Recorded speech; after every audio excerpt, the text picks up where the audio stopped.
and subscribe to Vishwasam.in. I am Krish, captain cum cookie. వంట ఎవరు చేస్తారు? Boat ఎవరు నడుపుతారు? నేనే నడుపుతాను. ట్రిప్ కూడా నువ్వు ఒక్కడివే వెళ్ళిపోరా. చంద్రబాబు రాజకీయం కూడా ఇలాగే ఉంటుంది. పొత్తు ఆయనే పెట్టుకుంటాడు. ఎదుటి పార్టీ ఏం చేయాలో చెబుతాను అంటాడు. పనిలో పనిగా పవన్ లాంటోడు దొరికితే ఏ అభ్యర్థిని పెట్టాలో ఎక్కడ ఏం చేయాలో కూడా తనే నిర్ణయం చేస్తా అంటాడు. గతంలో వెంకయ్య నాయుడు కీలకంగా ఉన్నప్పుడు బీజేపీతో పొత్తును ఇలాగే హ్యాండిల్ చేశాడు చంద్రబాబు. ఇప్పుడు పవన్ పార్టీ అభ్యర్థుల్ని కూడా బాబే నిర్ణయిస్తున్నాడు అంటూ ఓ ఎంపీ ఎగ్జాంపుల్ చెప్తున్నారు. ఏంటి, చంద్రబాబే నిర్ణయం తీసుకుంటే పవన్ సింపుల్ గా ఫాలో అవుతున్నాడా?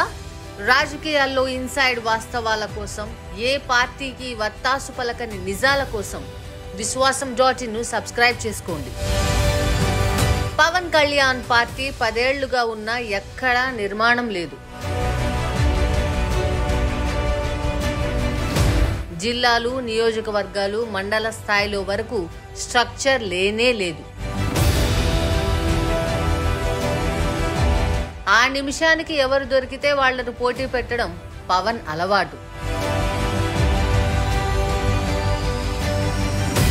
గెలిచే టైం వస్తే గెలుస్తాం అని మెట్ట వేదాంతం చెప్పడం పవన్ రాజకీయం. ఇదే అదునుగా చంద్రబాబు చక్రం తిప్పుతున్నాడా? సరిగ్గా ఇదే జరుగుతోంది. పవన్ పార్టీ జనసేనకు ఏ ప్రాంతంలో కూడా నిర్మాణం, నేతలు, కార్యకర్తలు, కోఆర్డినేటర్లు లాంటి నిర్మాణం జరగలేదు. అప్పటికప్పుడు మీరు ఫలానా ఇన్ఛార్జి అనో కోఆర్డినేటర్ అనో చెప్పి ఓ చిన్న లెటర్ రిలీజ్ చేస్తుంది జనసేన. అంతే తప్ప సాలిడ్ గా ఇది నా పార్టీ సెటప్ అని చెప్పేందుకు ఎక్కడ ఓ బ్లూ ప్రింట్ ఉండదు. అదేంటి, రాజకీయ పార్టీ అంటే నిర్మాణం ఉండాలి అంటే పవన్ చెప్పే లాజిక్ క్లియర్ గా ఉంటుంది. భలే తమాషా అని కూడా అనిపిస్తుంది. అన్నయ్య ప్రజారాజ్యం పెట్టినప్పుడు నియోజకవర్గ ఇన్ఛార్జిను పెట్టారు. వాళ్ళంతా పక్కన పార్టీలకు అమ్ముడు పోయారు.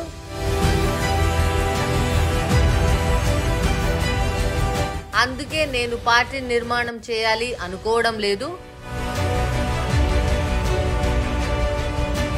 నా టైం వచ్చినప్పుడు గెలుస్తా, లేదంటే లేదు అనేస్తాడు పవన్.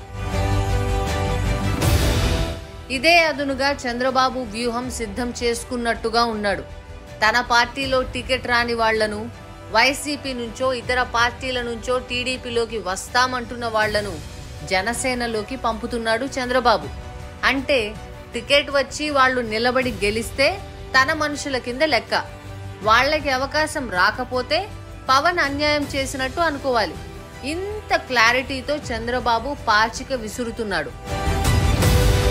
బందరు ఎంపీ బాలశౌరితో క్లియర్ గా చెప్పిన చంద్రబాబు, జగన్ ఆగ్రహించిన తర్వాత టీడీపీలో చేరేందుకు సిద్ధపడిన బాలశౌరి చంద్రబాబును కలిస్తే చెప్పిన మాట విని బుర్ర తిరిగింది బాలశౌరికి. నువ్వు జనసేనలో చేరిపోమ్మా, అన్నీ నేను చూసుకుంటా అనేశాడు బాబు.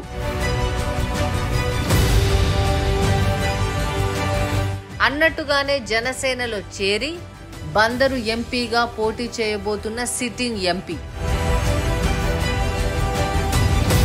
ఒకవేళ బాలశౌరి గెలిస్తే ఎవరికి విధేయుడుగా ఉంటాడు? సలహా చెప్పింది బాబు.